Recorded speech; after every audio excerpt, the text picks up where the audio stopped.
میں پوچھا جاتا ہوں نوجوان بیٹھے آج کل فتوے بڑے دیے جاتے یہ کافر وہ کافر وہ کافر، ارے مولوی ملاؤں کے فتووں کو چھوڑو، اللہ کا رسول کیا فتویٰ دے رہا؟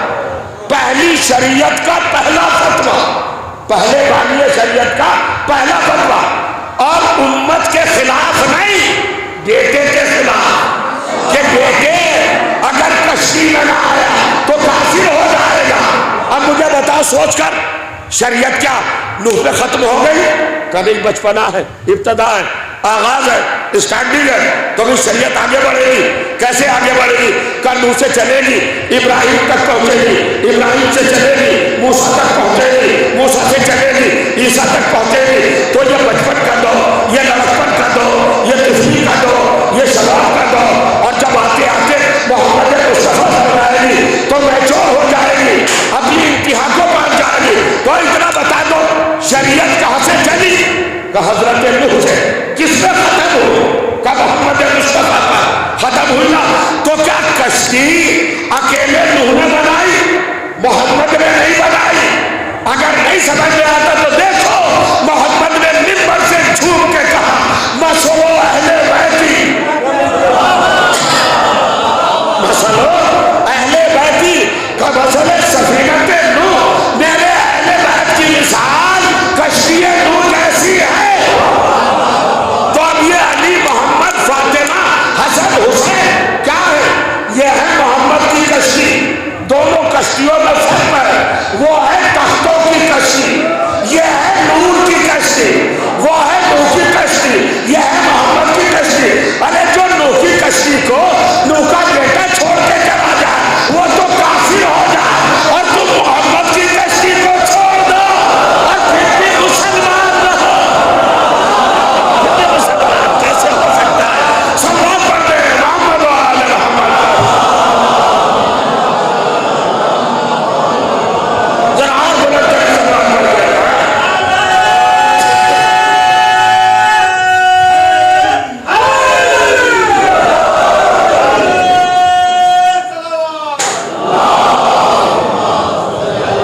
سنایا ایک باریک مہین اور بڑا قیامت خیز رخ پہلو اینگل آپ کے حوالے کرنے جا رہا ہوں، محسوس کیجیے گا بس۔ اب صاحب کہ یا بنی ارکب معنا ولا تکن مال کافرین، کافر نہ بن۔ انہوں نے کہا یا ابتے سآوی الی جبل یعصمنی، پروردگار کہ نبی غور کریے، بیٹا کہہ رہا ہے باپ سے بابا میں آپ کی کشتی میں نہیں آؤں گا۔ پھر کیا کرے گا بیٹے؟ کہ سآوی الی جبل، پہاڑ پہ چڑھ جاؤں گا۔ کمال ہے، پہاڑ پہ چڑھ جاؤں گا۔ ارے بھائی نبی کی بغل میں سویا، نبی کے سینے پر آرام کیا، نبی کے پاکیزہ ہاتھوں سے پاک لقمے کھائے، ہے نا؟ نبی سے کچھ تو سیکھا ہوگا، ایک دو اسم اعظم سیکھا ہوتا۔ اور اسم اعظم کا کمال کیا ہے؟ جب حضرت نوح کہہ رہے تھے کشتی میں آ جا، انہوں نے کہا پہاڑ پہ چڑھ جاؤں گا، تو پہاڑ ہی کو کیوں انتخاب کیا؟ کہتا سمندر کی تہوں میں اتر جاؤں گا، ہواؤں میں اڑ جاؤں گا، اسپیس میں چلا جاؤں گا۔ نہیں سمجھ رہا؟ اسپیس میں چلا جاؤں گا۔ ارے بھائی تیسرے آسمان تک تو شیطان بھی چلا جاتا ہے۔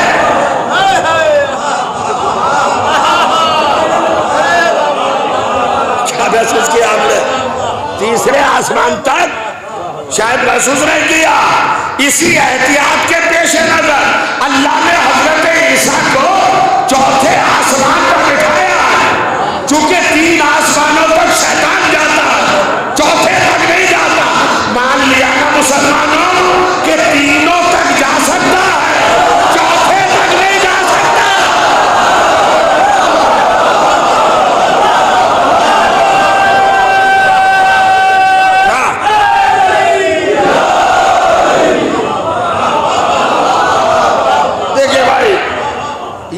بڑی داد والی تو بات تھی نہیں.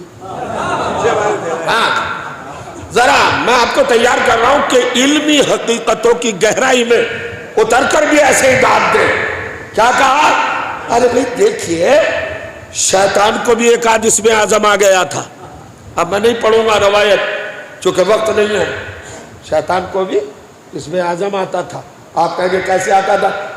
ارے فرعون کے دربار میں پہنچ گیا پتھر لے کے, پتھر کے سنگریز چھوٹے چھوٹے. سنیے آنے کے بعد کہا اے پرماتما فرعون سے, اے بلڈوزر بابا. ارے مصر کا بلڈوزر بابا ہی تو تھا. لطف نہیں ہے. ماں کے شکم پہ چلاتا تھا بلڈوزر, ماں کی کوکھ میں بچوں کو ذبح کر دیتا تھا. اس سے بڑا ظالم کون ہے؟ پڑھیے قرآن. یذبحون ابناءکم ویستحیون نساءکم. یہ تھی نا بات. تو جو کرے تو پتھر کے ٹکڑے لایا. مجھے آپ کی سماعت پر بڑا بھروسہ ہے. پتھر کے ٹکڑے لانے کا پرماتما پرمیشور, اے میرے بھگوان. قرآن مجید انا ربکم الاعلی, میں تمہارا سب سے بڑا رب ہوں. یہ فرعون کہتا تھا. جو نہیں مانتا تھا اسے قتل کرتا تھا. تو شیطان نے آ کے کہا اے میرے پرماتما, میرے بھگوان, میرے رب. وہ کہا کیا بات ہے؟ کہ بھوک لگی ہے. تو تو رازق ہے نا, یہ لابھارتی والا راشن نہیں. سنیے گا, کہتا ہے مجھے بھوک لگی ہے بھگوان. کہ پھر کیا چاہیے؟ میرا دسترخوان کھلا ہے, بچھائے, اوپر میں کھا لے جا کر. کہ یہ کھانا نہیں کھانا, میری طبیعت چاہ رہی کہ انگور کھاؤ. کہ انگور کہاں سے آئے گا؟ کہ ان پتھروں کے ٹکڑوں کو بنا دے. سنیے دیکھ رہے ہیں نا کیسے ذلیل ہوتا ہے ظالم. ان پتھروں کے ٹکڑوں کو انگور بنا کے کہنے کا دماغ خراب ہے, میں کیسے بنا دوں؟ کہ تو اتر خدائی کرسی سے اتر. تو پتھر کے ٹکڑوں کو اگر انگور نہیں بنا سکتا تو اپنے آپ کو اللہ کیسے کہہ رہا ہے, رب کیسے کہہ رہا ہے؟ اس کے بعد کہ دیکھ مسخرے چھچورے کمزاف. شیطان نے ایسے کیا, پھونک ماری, کلے کھا لے, انگور بن گئے. فرعون گھٹنوں میں آ کے کہتا ہے تو کون؟ کہ کوئی ہوئی میں چمتکاری نہیں ہوں, میں ابلیس ہوں, شیطان ہوں. کہ یہ تیرے پاس چمتکار کہتے ہیں؟ کہ میں جب اللہ فرشتوں کو تعلیم دیتا تھا میں بھی سن لیتا تھا. میں نے کچھ یاد کر لیا تھا, اسی کمائی کی بنا پر میں نے پتھروں کو انگور میں بدل دیا. فرعون کہتا ہے اتنا ہوشیار, اتنا عقل مند, اتنا جینیس, پھر جب وقت تجھ پہ آج تک لعنتیں کیوں پڑ رہے ہیں؟ حضرت آدم کو سجدہ کیوں نہیں کیا؟ تو جواب سنو, کہتا ہے سجدہ تو کر لیتا مگر مجھے معلوم تھا کہ آدم کے سر میں تجھ جیسا بے غیرت لیا ہے, اس لیے سجدہ نہیں کیا.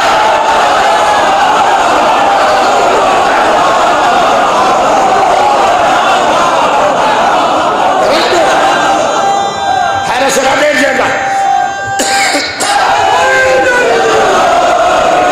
نہیں سے مانا کبو قانونی جملہ اور منشور ہدایت پر مبنی میرے سرکار امیر المومنین کا قول الحکمت ضالۃ المومن اینما وجدہا اخذا. حکمت مومن کی میراث ہے, کہیں بھی ملے وہاں سے لے لو. یہ نہ دیکھو کہ کس کے پاس ہے, وہ تمہاری ہے. اب جب شیطان نے کہا کہ بھئی تجھے سجدہ کیوں کرتا, تو اللہ کا الہی دعویٰ کر رہا. غور کریے, تو میں یہ کہنا چاہ رہا ہوں کہ شیطان نے تو فرشتوں کو پڑھتے وقت دیکھ کر اتنا سیکھ لیا. تو نبی کے سینے پر سویا. ارے بھائی بیٹے سے بڑا صحابی ہو سکتا ہے کوئی؟ دیکھیے سینے پر سو رہا ہے جناب نوح کا بیٹا کنعان, مگر کہتا کیا ہے؟ کہتا ہے پہاڑ پہ چڑھ جاؤں گا, یہ تو نہیں کہا ہوا میں اڑوں گا, آسمانوں پہ جاؤں گا, اسپیس میں گم ہو جاؤں گا. کہکشانوں میں چلا جاؤں گا، ستاروں پر چلا جاؤں گا، جو بستیاں وہاں چلا جاؤں گا. نہیں کہا. اس نے کہا یا سمونی علی الجبل، اے سعدی علی الجبل، بابا میں پہاڑ پہ چلوں گا. جیسے اس نے کہا پہاڑ پہ چل جاؤں گا، اللہ نے کہا جبرائیل اس جملے کو شامل قرآن کر لے. کہ پروردگار کوئی حکمت کا حکمت، تاکہ صبح قیامت تک ایک اعلان رہے، ایک اظہار رہے کہ جب جب نبی سے بغاوت کی جائے گی پہاڑوں کا سہارا لیا جائے گا. پہاڑی پہ چڑھے گا نبی کو چھوڑنے والا، نبی کے فرمان کو چھوڑنے والا، نبی کی ذات کو چھوڑنے والا، نبی سے بغاوت کرنے والا کہاں جائے گا؟ پہاڑ پر جائے گا. آج کل بڑے اتحادی پیدا ہو رہے ہیں اور اتحاد کا دور ہے. مسلمانوں پہ بڑا قہر ہے، بڑا ظلم ہے، بڑا دباؤ ہے. بھائیو ایک ہو جاؤ. اب ایک ہونے کے پس منظر میں کیا کریں؟ ایک ہونے میں کوئی پریشانی نہیں، مگر یہ لوگ جو ہمارے بزرگوں کو برا کہتے وہ کہنا چھوڑ دیں. یعنی اتحاد کی للک میں ہم قرآن سے ٹکرا جائیں.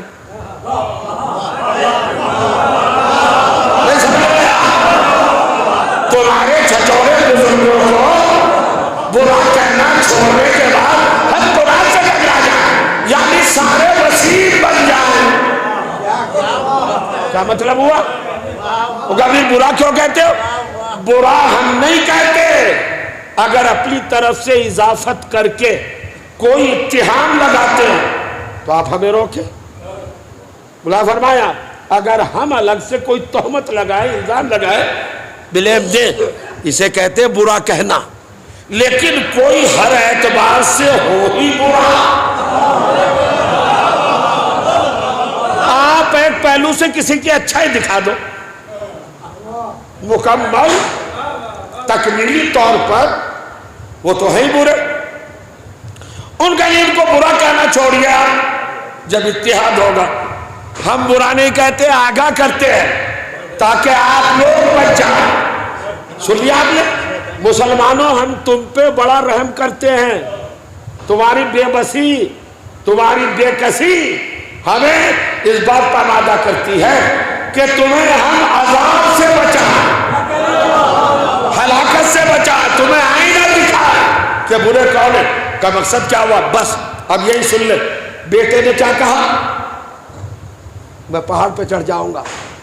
آج کل ہم سے لوگ کہہ رہے بروں کا برا نہ کہو. کیوں نہ کہو؟ اب میں قرآن کا خطرناک پہلو آپ کے سامنے رکھ رہا ہوں، آپ اسے جواب مانگوں گا. نوح کا بیٹا کیا چڑھا؟ پہاڑ پر. سمپل سی بات ہے، آپ بھی جانتے سنتے آئے، کوئی نئی بات نہیں. چڑھ گیا. ادھر سے آسمان سے تابڑتوڑ بارش، موسلا دھار سے بھی آگے جل تھل ہے. اور کیجیے گا آسمان سے پانی برسا، تنور سے پانی نکلا، زمین پانی ابل رہی ہے، آسمان پانی جھونک رہا ہے، جل تھل ہو گیا، سارے دریا کے درخت ڈوب گئے، پانی چڑھا چڑھا چڑھا. نوح کا بیٹا کہاں ہے؟ پہاڑ پر. غور کریے گا. ہم سے کہتے ہیں نا بروں کو برا نہ کہو، ہم تمہیں بتا رہے بچا رہے، وقت سے پہلے ہی جتا رہے تاکہ فائدہ ہو جائے، بعد میں نہ پچھتاؤ. آپ کہیں کیسے؟ اب پانی چڑھا. آپ جانتے پکچر دیکھی آپ نے قرآن کی آیت کی، ذرا آنکھیں بند کر کے تصور کرو کہ نوح کا بیٹا پہاڑ پہ کھڑا ہے، طوفان کا پانی چڑھ رہا ہے، بڑھتا رہا بڑھتا رہا، پنجے ڈوبے، پڑلیاں ڈوبی، گھٹنے ڈوبے، رانے ڈوبی، زانو ڈوبا، ناف تک پانی آیا، شکم کو ڈبویا، سینے تک چڑھا، گردن تک آیا، دہن تک آیا، منہ بند ہو گیا. مگر ابھی آکسیجن اسٹاپ نہیں ہوا، نقصوروں سے سانس لینے کی گنجائش ہے، ابھی کوئی پرابلم نہیں. لیکن جب پانی اور چڑھا اور نقصوروں کو بھی بند کر دیا تو یہ تڑپنے لگا. میں نے پڑھ دیا، آپ نے سن لیا. آپ مجھے کیلکولیشن کر کے بتا کہ کہاں کا یہ نوح کا بیٹا؟ پہاڑ پر. تو قسم کھا کے بتا پہلے دونوں میں سے کون ڈوبا؟ پہلے کون ڈوبا؟ کہ پہلے پہاڑ ڈوبا، بعد میں کون ڈوبا؟ کہ نوح کا بیٹا ڈوبا۔ یہ پہاڑ میں کیا خطا کی تھی جو ڈوبا؟ اس میں آپ کو کچھ کہنا چاہتا ہوں۔ ارے بھائی پہاڑ نے کیا بغاوت کی تھی؟ کوئی سرکشی کی تھی شاہین بھائی؟ یا پہاڑ کو حکم تھا کہ تو بھی سمٹ گیا؟ ادب کے مارے تعظیماً جناب نوح کے سامنے چھوٹا بن کر ان کی کشتی میں بیٹھ جا۔ پہاڑ سے تو مطالبہ تھا ہی نہیں، تو جب مطالبہ نہیں تھا تو اس کی غلطی کیا ہے؟ مگر مجرم سے پہلے اسے ڈبویا، یہی بتانے کے لیے کہ پہلے جو سارا برا ہی نہیں ڈوبتا، جو بروں کو پناہ دیتا ہے وہ پہلے ڈوبتا ہے۔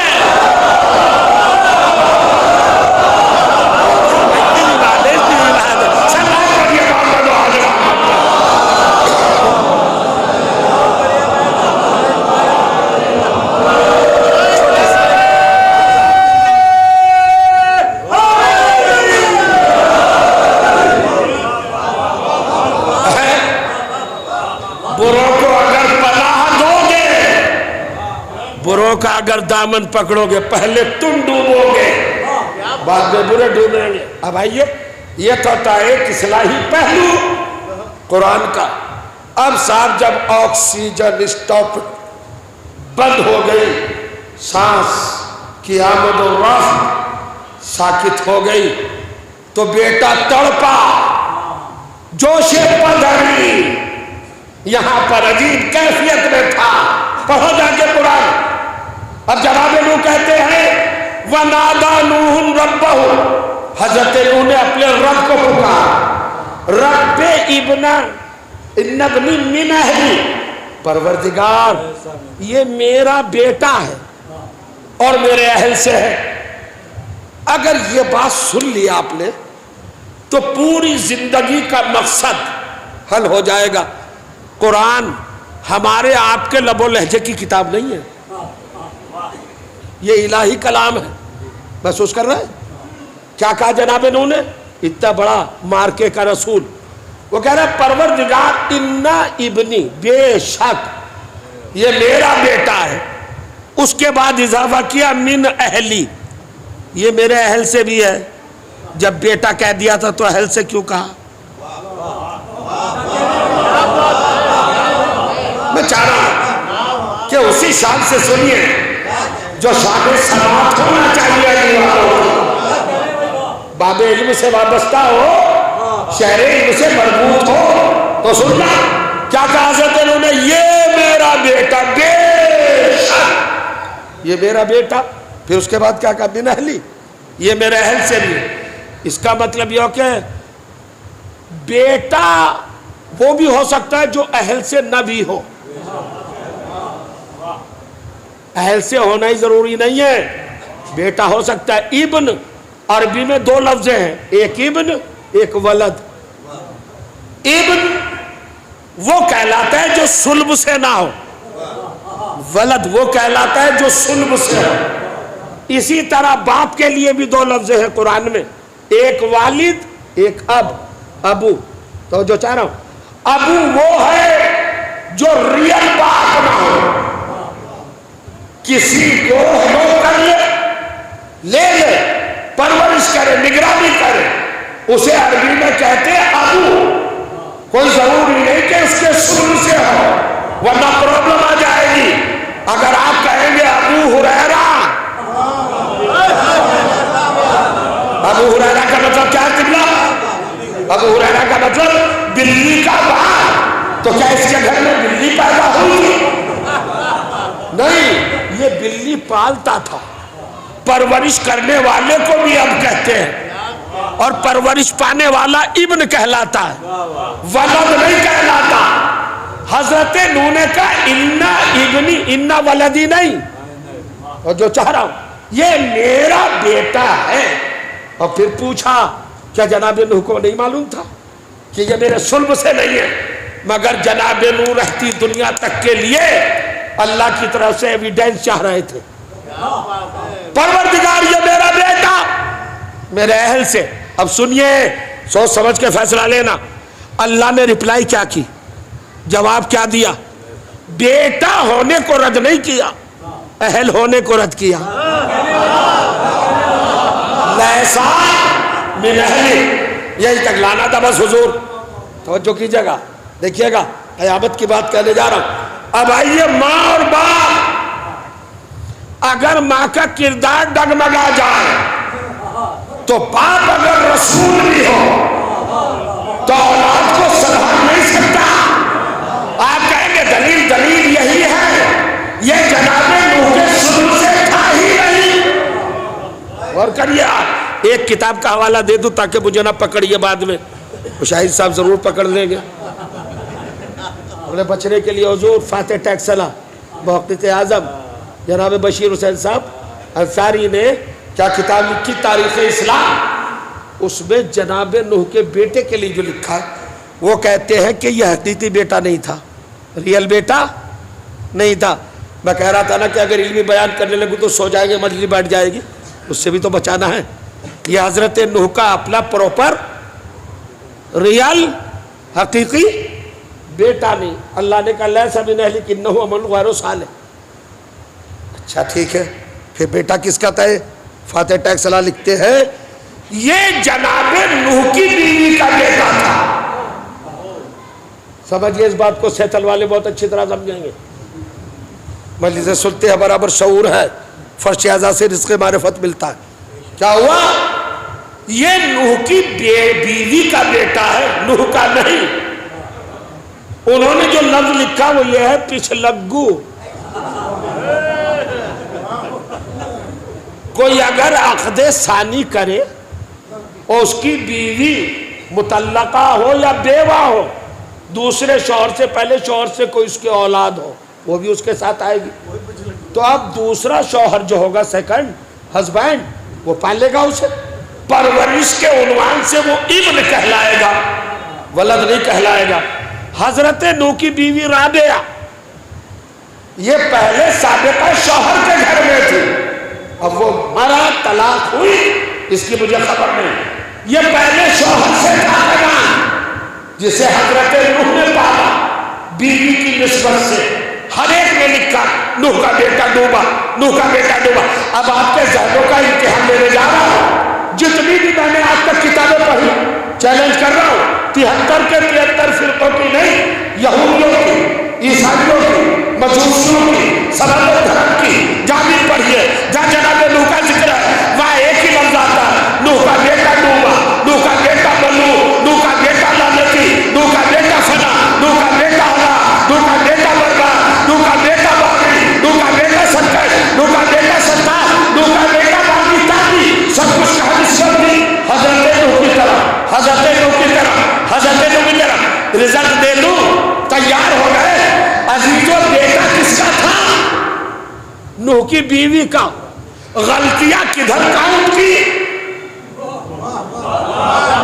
سیتل والا نسبت کدھر دی؟ شاہین صاحب، بیٹا کس کا ہے؟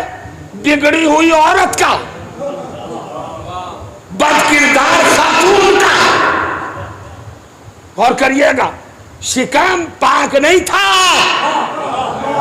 جہاں سے یہ وجود میں آیا، تو ساری گڑبڑ تو ماں کی تھی، مگر تاریخوں میں کیا لکھا؟ نوح کا بیٹا، نوح کا بیٹا۔ ایک نے بھی نوح کی بیوی کا بیٹا نہیں لکھا۔ اللہ نے جب یہ دستور دیکھا ساری کائنات کے بے حیا مورخین کا کہ نوح کے بیٹے، نوح کا بیٹا، نوح کا بیٹا، نوح کا بیٹا، ساری بلکیاں نوح کی طرف نہیں، تو قدرت جلال میں آئی، اس نے کہا جبرائیل قانون لکھ دو، آج کے بعد ہم قانون بنا رہے ہیں کہ اگر نبی کی بیوی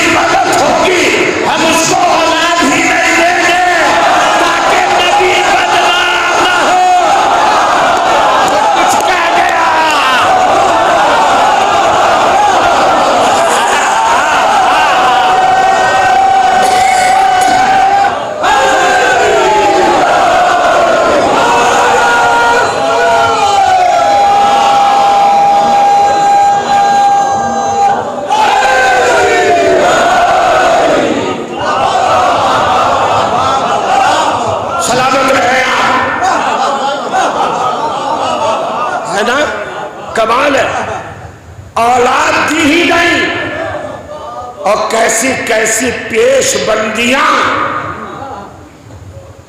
اللہ نے کرداروں کو ظاہر کرنے کے لیے جن کو مصلحت، سیاست، چالاکی، سازش،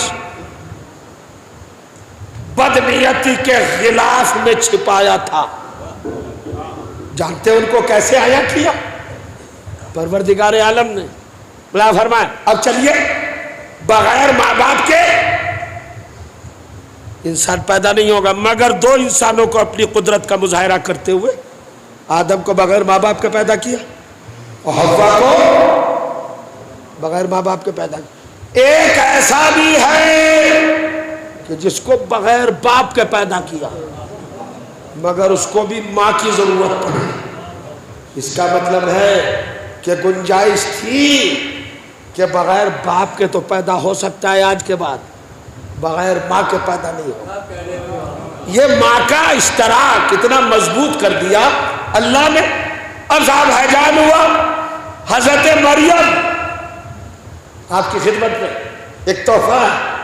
جناب مریم کو پہلے اللہ نے زمانے کے سامنے کردار کے طور پر بے مثال اعتبار سے پیش کیا۔ ایک لمحے کے لیے اس بی بی نے زمینی کیفیتوں سے رابطہ نہیں رکھا، زمینی کھانا نہیں کھایا، ہمیشہ جنت سے کھانا آیا۔ کہاں سے کھانا آیا؟ جنت سے، بس 5 منٹ، اس سے زیادہ نہیں۔ حضرت مریم کے لیے کہاں سے کھانا آیا؟ ہمیشہ جنت سے، جنت سے۔ حضور اب آپ سوچ رہے ہو گے میرے نوجوان، میری قوم کے یہ نونہال، یہ ملت کا فیوچر، مستقبل، یہ سوچ رہا ہوگا اپنی طرف سے کہہ رہے ہیں۔ نہیں شاہد بھائی آپ تھوڑا سا خاموش ہیں واقعی، چلیے تو پھر گزارش نہیں تو حق ہے، بزرگ ہے بھائی سوچ سکتے ہیں۔ سنیے اب ایک منزل، ایک آیت، حضور اجازت ہے تقی صاحب؟ میں سوچا کہ 1 گھنٹے کے اندر ہی فضل تو کم سے کم تمام ہی ہو جائے، 2-4 منٹ اگر ہو جائے تو خطبے میں کاؤنٹ کر لیجیے گا۔ سنیے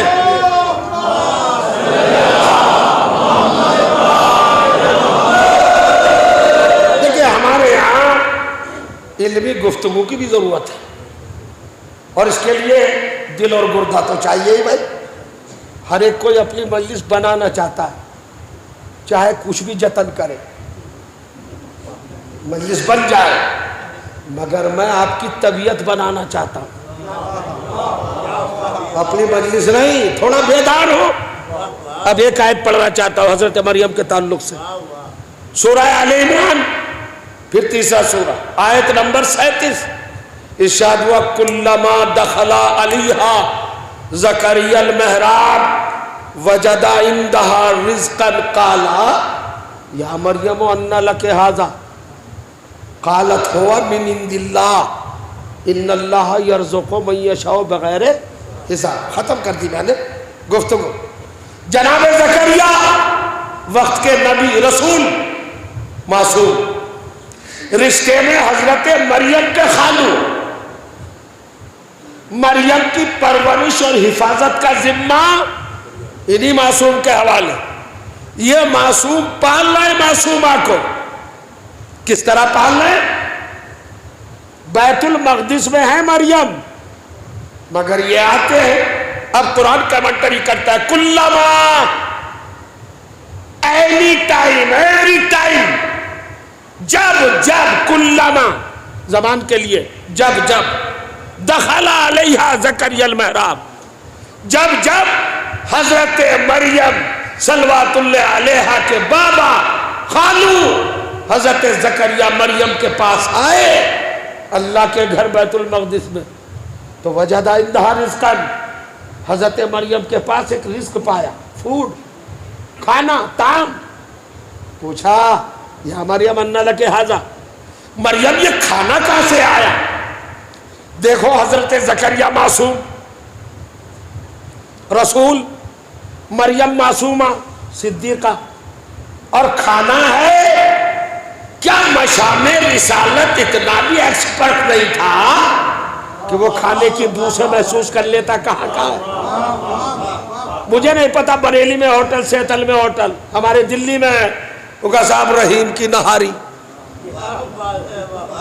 یہ سمجھ رہے ہے نا، یہ باڑے کی نہاری، یہ وہاں کی بریانی، یہ دلی دربار کا قورمہ جب آتا ہے سامنے، کیوں تفغان صاحب جب سامنے آیا تو اسمیل سے، خوشبو سے، اس کے رنگ و روغن سے دیکھ کے فوراً حکم لگا دیا یہ عبد الرحیم کی، ظفر کی ناری ہے، یہ دلی دربار کا قورمہ، یہ عبد الصمد کی بریانی لگا دیتے ہیں۔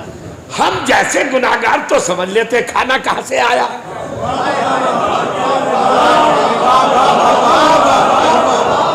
حضرت زکریا تو رسول ہیں، عالم علم غیب ہے، کیا انہیں نہیں پتا تھا یہ کھانا کہاں سے آیا؟ میں قرآن سر پہ رکھ کے حلف اٹھا کے کہہ سکتا ہوں حضرت زکریا علیہ السلام کو 100% معلوم تھا کہ یہ جنت سے کھانا آیا، تو پھر پوچھا کیوں؟ یہ ہے تبلیغ، کیوں پوچھا؟ آپ معصوم، آپ کی یہ بھتیجی معصوم، آپ مطہر، یہ مطہرہ، آپ بے گناہ، یہ بے گناہ، آپ اللہ کے منتخب، یہ اللہ کی منتخب، پھر کیوں پوچھ رہا ہو کھانا کہاں سے آیا؟ کہا رے بے وقوف، مریم کے لیے نہیں پوچھ رہا، قیامت تک آنے والی قوم کی بیٹیوں کے بارے میں ایک سیرت قائم کر رہا کہ جب اپنی بیٹیوں کو جوانی کی طرف دیکھنا اور ان کے پاس وہ چیز دیکھنا جو تم نے نہ دی ہو تو پوچھ لینا یہ کہاں سے آئی۔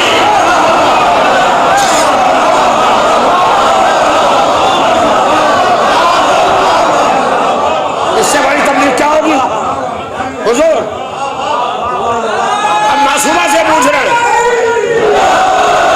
ہم معصومہ سے پوچھ رہے ہیں، میرے گھر کی بیٹی 18 برس کی جوان، میری نور نظر، میں نے اس کے ہاتھ میں دیکھا ہے ایپل کا موبائل، تو خرید کے تو دیا نہیں، کیا پوچھنے کا حق نہیں بیٹی کہاں سے آیا؟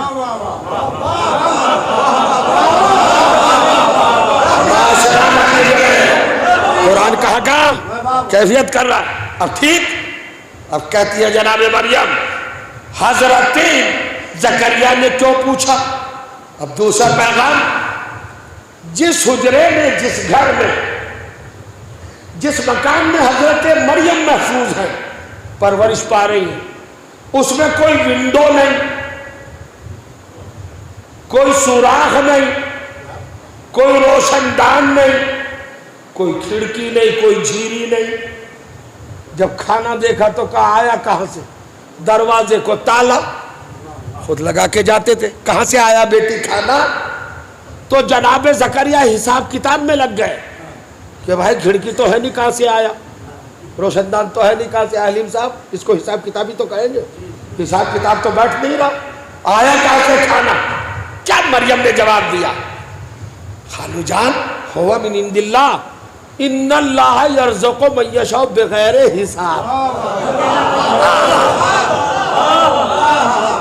یہ بندوں کی مجبوری حساب کتاب بٹھاتی ہے، اللہ کی قدرت کے سامنے کوئی چیز معنی نہیں رکھتی۔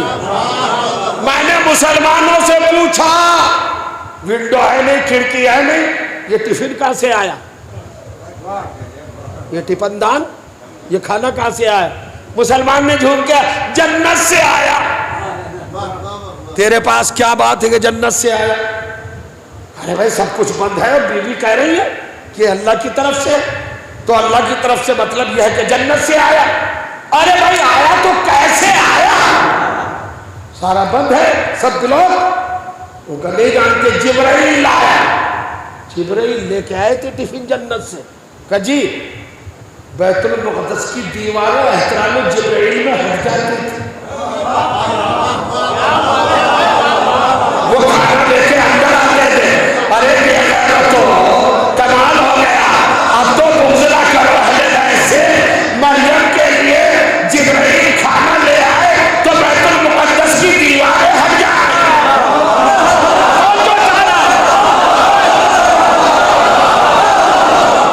سنیے، بتا جبرائیل میں کیا خصوصیت ہے، کیا فضیلت ہے، کیا کمال ہے؟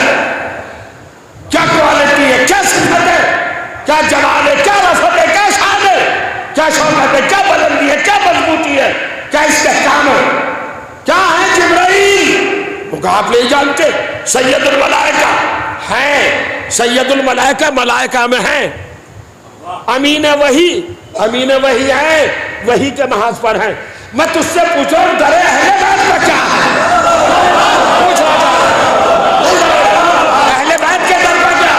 تو اہل بیت کے در پر تو ہم نے صورت میں دیکھا، کبھی جھولا جھولا رہے ہیں، کبھی چکی چلا رہے ہیں، کبھی لباس لا رہے ہیں، کبھی جھاڑو لگا رہے ہیں۔ تو کھل کے کہنا کہ علی کا نوکر ہے، ایک جملہ کہنا جا رہا۔ ارے بے غیرت اب تو مان جاؤ، جب نوکر کے لیے اللہ کے گھر بیت المقدس کی دیوار میں دروازہ بن سکتا ہے تو علی کیسے آقا کے لیے اگر کعبے کی دیوار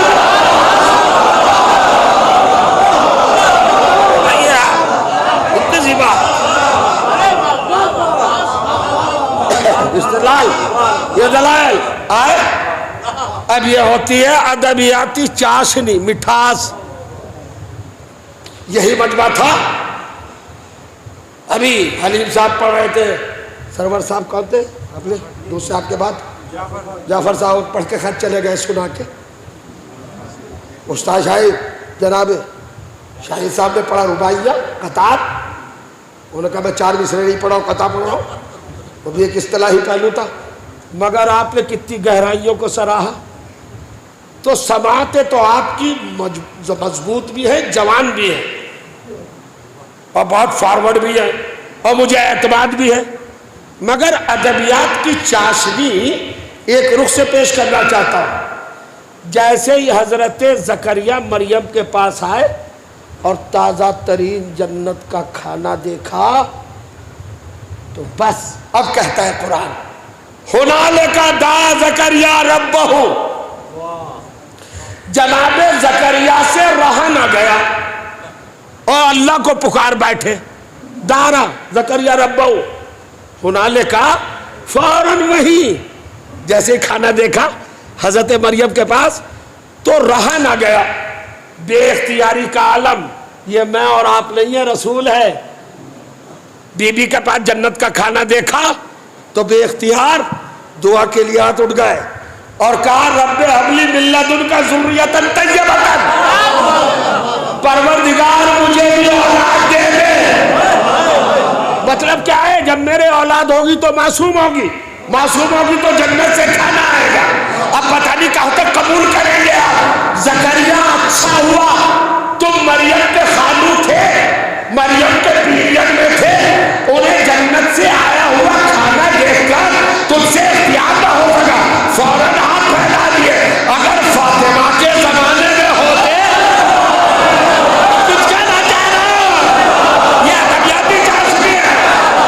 اگر فاطمہ زہرا کے زمانے میں ہوتے، وہاں تو جنت سے کھانا آ رہا تھا تو آج سے سمجھا نہ گیا فاطمہ کے گھر سے تو جنت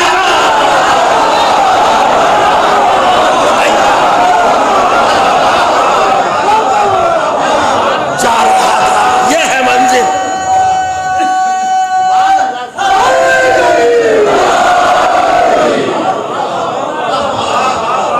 علماء بس گفتگو اب تمام۔ گارجین کون، نگران کون، محافظ کون، مربی کون؟ حضرت مریم کا کون پال رہا ہے؟ زکریا رشتے کے خالو، منصب کے رسول۔ منصب کیا ہے؟ رسول۔ رشتہ کیا ہے؟ خالو۔ جناب مریم کے خالو ہیں۔ اچھا ٹھیک، اب منزل۔ اب میں ممبر سے ایک چیلنج کر رہا ہوں، اب تک نہیں کیا۔ کسی روایت میں دیکھ کے بتانا کہ حضرت زکریا کا کھانا، گھر کا کھانا ایک دن بھی مریم نے کھایا۔ حضرت زکریا کبھی کھانا لائے نہیں۔ قرآن نے کہا جب آئے تو وہاں کھانا پایا، یہ تو نہیں لکھا کھانا لائے، پورے قرآن میں کہیں نہیں۔ بس میری تقریر کا آخری پڑاؤ ہے، اسے نظر انداز نہ کیجیے گا۔ اگر آنکھیں جھپک بھی رہی ہیں، بوجھل ہیں، تو یہ عالی کہہ کے دور کر دیجئے۔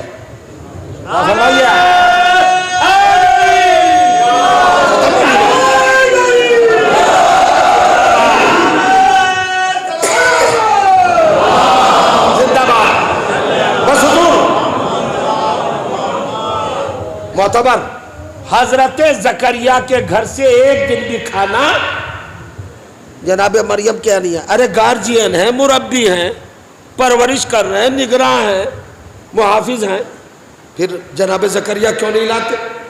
کہ یہ اللہ سے پوچھو وہ کیوں بھیجتا ہے. اور مریم کھانا ہمارے گھر سے آئے گا، نبی کے گھر کا بھی کھانا نہیں کھاؤ گے. پروردگار کیوں؟ کہ مریم ہے معصومہ، معصوم کی غذا بھی معصوم ہوتی ہے. بہت توجہ لیجئے، بے قیمت ہو گیا میرا جملہ. معصوم کی غذا معصوم ہوتی ہے. پروردگار تو جناب زکریا کے گھر سے آئے گی نا، جناب مریم کو کھانے دکھا نہیں، ہم اپنی جنت سے بھیجیں گے، وہاں سے بھیجیں. کیوں پروردگار؟ پرابلم کیا ہے؟ کہ میرا زکریا ہی تو معصوم ہے، ان کا پورا گھر تو معصوم نہیں ہے، ان کی بیویاں تو معصوم نہیں ہے. وہاں سے کھانا آئے اور کچھ ملاوٹ ہو جائے اور کھانا غیر معتبر ہو جائے، بس عزیزوں مجلس ختم، رزلٹ آپ کے حوالے. قرآن کی اس سیرت، اللہ کے اس قانون اور اللہ کے اس اقدام سے آپ نے کیا حاصل کیا؟ پوچھنا چاہ رہا ہوں. اللہ کی احتیاط یہ ہے کہ اگر معصوم کے کھانے میں ملاوٹ کا امکان ہو تو اللہ یہاں کا کھانا رکوا دیتا ہے، وہاں سے بھیجتا ہے. اپنی جگہ پہ بیٹھے رہ گئے تو میں سمجھتا ہوں میری مجلس ناکام کبھی نہیں بنا. سنت کیا بنی، قانون کیا بنا، لا کیا بنا، لا آف گاڈ کیا بنا، یہ بھی سمجھانے کی ضرورت ہے. اگر معصوم کے کھانے میں ملاوٹ کا، مکسنگ کا،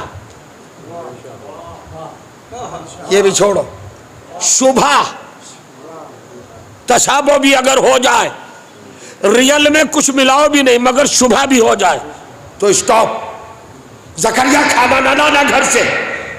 ہمیں سارے ممبروں پہ اعتبار نہیں ہے، پہنچے نہیں. ارے نبی تو معتبر ہے، نبی کے گھر میں رہنے والی معتبر ہو رہی ہے. ہو سکتا ہے کچھ ملا دے. اب بھائی جب تک پوری بات نہیں کہتے آپ دھات دیتے ہی نہیں. ارے جو شہد میں مغافیر ملا دے،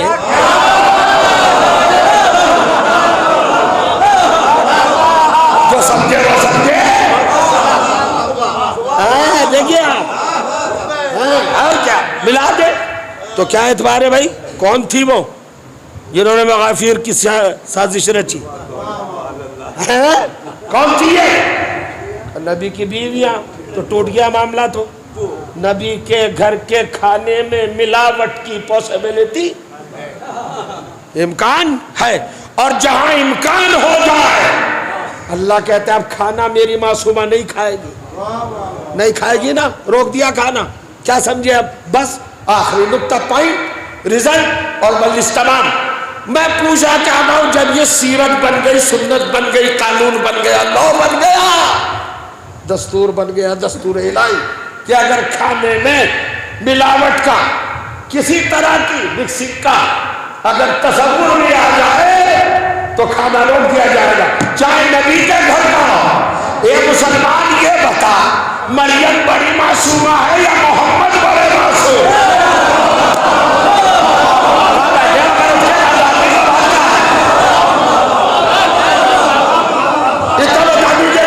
مریم بڑی معصومہ ہے یا سید الانبیاء امام المرسلین فاطمہ زہرا کے بابا، صدیقہ کبریٰ کے بابا بڑے معصوم ہیں؟ کیا یہ بھی کوئی پوچھنے کی بات ہے؟ محمد مصطفیٰ تو بہت بڑے معصوم ہیں. تو پھر غیرت نہیں آتی اگر مریم کے بعد میں چھوٹی معصومہ ہوتے ہوئے بھی اللہ کی یہ احتیاط ہے کہ اگر کھانے میں ملاوٹ کا شائبہ ہو جائے تو جنت سے بھیجا جاتا ہے، نبی کے گھر کا بھی کھایا جاتا. اب یہ بتا تیرے محمد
مطلب ہے کہ وہ ہماری نظروں سے اوجل ہو گئے، تمہارے باپ بھی تمہاری باپ، تم اپنی آنے والی زندگی میں اپنے کردار سے ثابت کر کے بتانا کہ تمہارے باپ کا بھی کوئی جواب نہیں تھا، تمہاری ماں کا بھی کوئی جواب نہیں، بس ختم ہو گئی بات پڑھ سکتے 2 یا 2.5 منٹ کے مسائل، ماں کیا ہو حضور مسائل سے نہیں پڑھوں گا چونکہ تیرا شاباش گزر رہی ہے 14 آ رہی ہے وہی 15 کی ہے، یہ مسرت کی رات ہے، کیا کیا جائے؟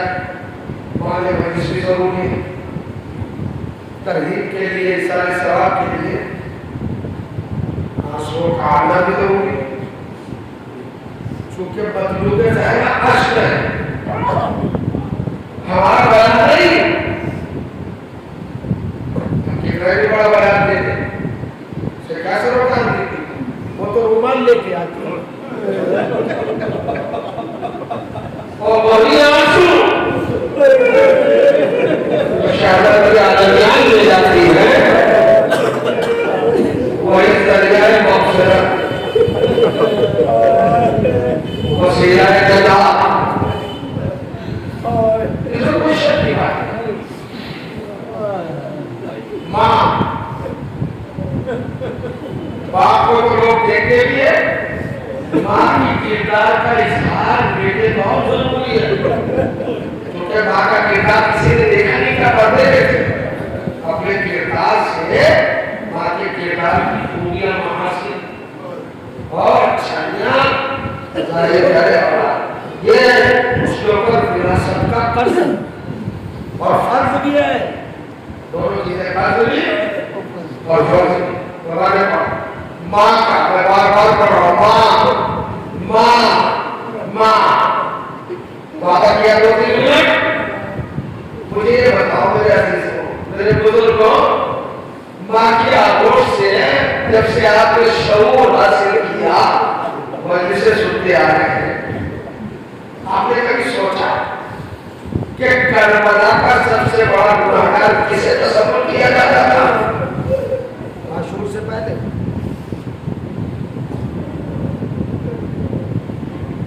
نبی کے نواسے کو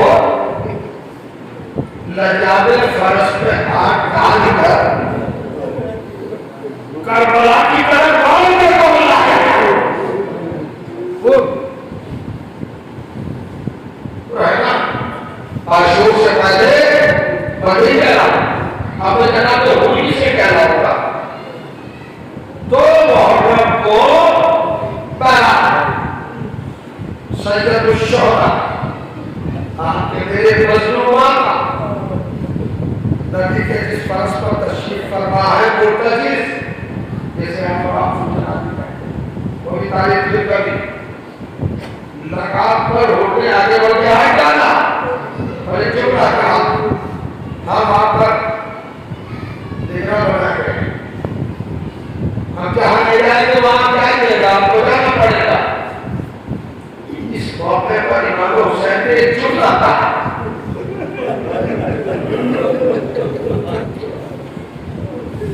دیکھیں امام حسین نے بات کا ذکر نہیں کیا، ایمان میں سکارت کو اوپر گیا ہو تیری ماں تیرے سب میں بیٹھے، سکارت تجھ پہ آنسو رہا ہے، تیرا دم بنا ہے۔ عربک لٹریچر کو دیکھیں حضور، یہ جملہ بہت بڑی بددعا ہے، عرب کا انسان یہ جملے کو سن کر آمادہ برجم ہو جاتا تھا اور سینکڑوں برس کا چکے چلتی تھی۔ کس سے کہہ رہے حسین؟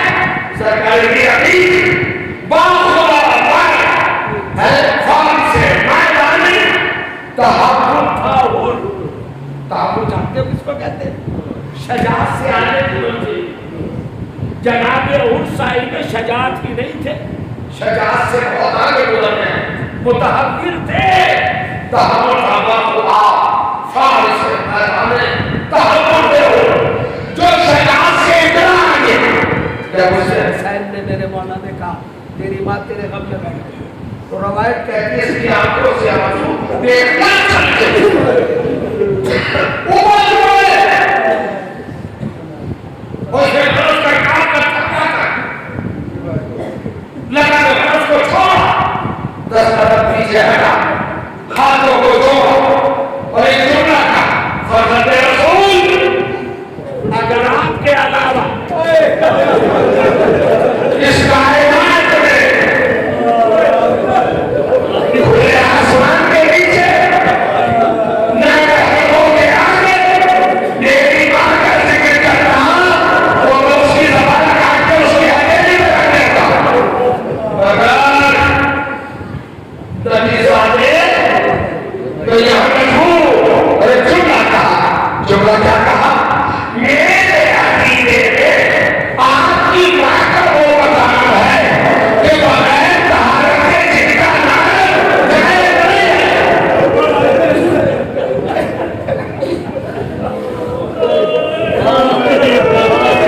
پروردگار ان آوازوں پر رحمت نازل کرے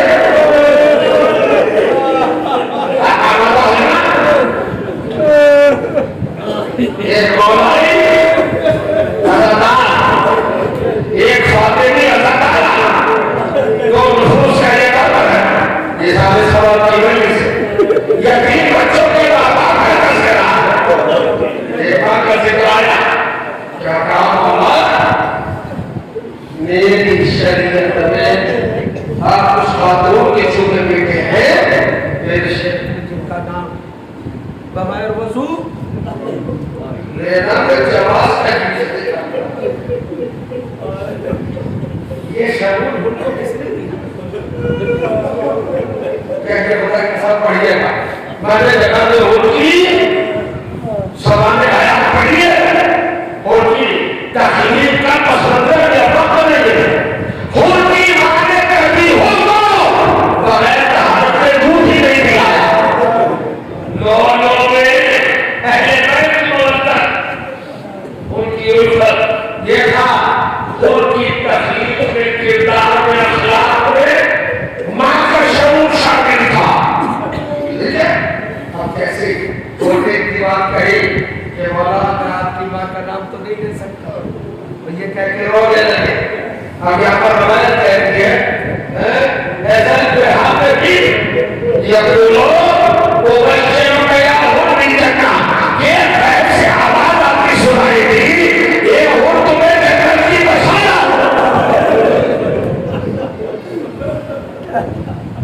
فاطمہ کے وقار کا تصور ہو کے دل میں آیا بارگاہ الہی سے نجات کی سند مرتب ہو گئی بشارت ہو ختم ہو گئی دو رجسٹر ماں دو محرم اور واپس چلا گیا 5000 کے رسالے کا رسالات ساری سہولت موجود مگر دل خط کوفے کرنے والا شہر تلاوت یہ سوچ رہا تھا کہ یہ امت 5 سال کی پریشان کرے گی کہیں کبھی کے نواز سے متقل کرے کلمہ پڑھتی ہے لیکن جب 9 محرم کا دن بھی ڈھل گیا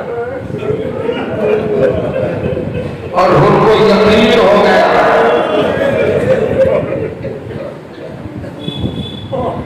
کہ یہ بنی امیہ یہ اسلامی بھیڑ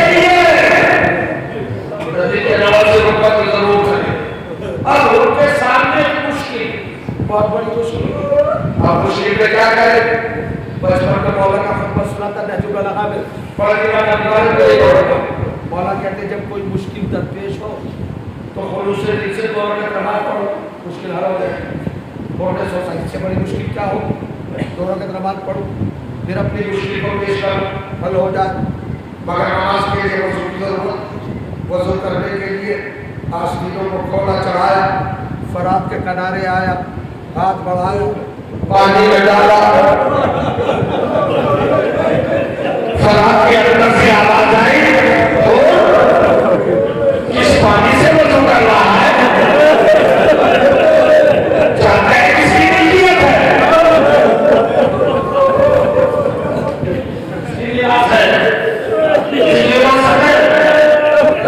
اس پانی کا مالک کا نام کس کو حاصل ہے؟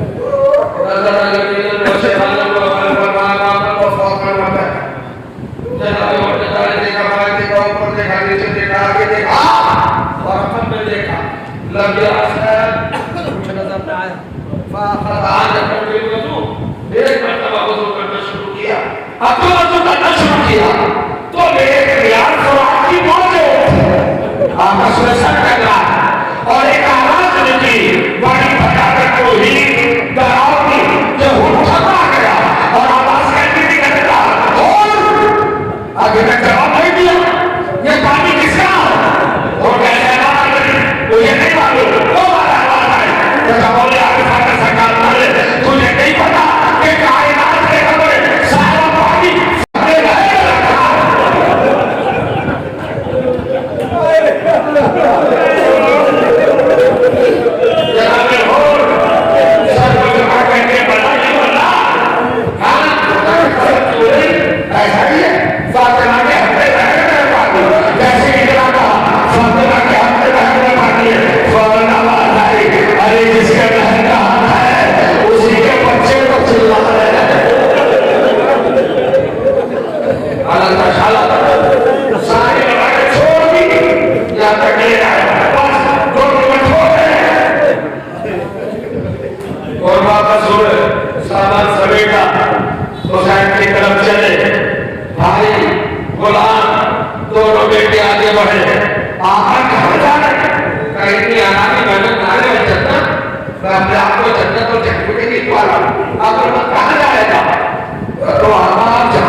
میں آپ کوئی بھی دنیا کا ہوتا انسان حسین اسے سرگٹ نجات دے دے اس کی اولاد بھی نبیوں پر فخر کرتی ہے. لیکن کیا ہوگا بھی ایک کہتے ہوئی مقدم کہتا ہے جیسے حسین نے کہا میں نے معاف کیا میں نے خدا نے معاف کیا. جناب وہ ایک خواہد کا نام اور زمین پر گئے ایمان میں وہ کہتے ہیں کیا آنے ہو کیا مجھے نہیں ہے کیا مولا آج کے پاس کریات کا خدا ہے مگر میرے دل کو ہی بلان نہیں ہے. میں مشکل میں خدا کا بلان جنت کے جوانوں کا سردار تجھے بٹھانے کا بلان دے رہا اپنے اللہ کی مغفرت کا تجھ سے وعدہ کرواؤ اور تو پھر بھی بول رہے ہیں سنو مجھے تو ساری بڑی سن لی بھول جانا کہ چھوڑا نہ بھولنا بھول کر مزاج اور شعور اور نہ کر کردار جو جلوہ گر تھا اس کے وجود میں اس کی ترقی دیکھے اس کا جمال دیکھے اس کی تجلی دیکھے اس کی تلنے دیکھے اور کہتے مولا میں مطمئن نہیں ہوں آپ نے معاف کر دیا نا آپ نے خدا نے معاف کر دیا میں مطمئن نہیں. اس سے بڑی مغفرت اور کیا ہوگی. کہ مولا آپ کے اللہ کی شریعت میں توازن ہے کنٹینیوس ایک بیلنس ہے کہ وہ کیا کہ جتنا گناہ ہوگا اسی میں کافی مغفرت ہو. کیا مطلب کہ حالت میں آپ کا اور آپ کے اللہ ہی کا ملاقات تو دونوں کے معاف کرنے پر میں حاصل ہو جاتا. کبھی وہ کہا ہے کہ میرا گناہ اسی میں آ گئے وہ سائڈے تو اپنے ہوتا ہے کہ مولا نے میں نے دو محبت کو آپ کے گھوڑے کی لگام پہ ہاتھ ڈالا تھا نا اور آپ کو پکڑا تھا تو میں نے سے سیلانیوں میں رونے کیا